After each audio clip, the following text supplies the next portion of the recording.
We're now going to the second piece. This type of music or dance, we call it tserevende or sarenda.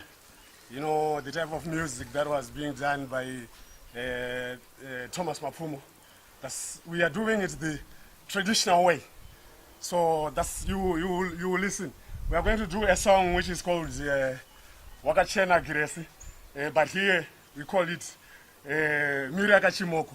So this music, according to our culture, it was used when having a bira or any cultural ceremony. Inside the banya, young people of about 18 years were not allowed to enter, or those who are not yet married, who are not yet mature enough, we are not allowed to enter into the bira. So they were kept outside. Whilst they were outside, this is the type of music that they would be entertaining themselves with. It's for the youth. Check it out. Yes, sir. Ansi Wakachena Grace. Wakachena Grace. Wakachena Grace.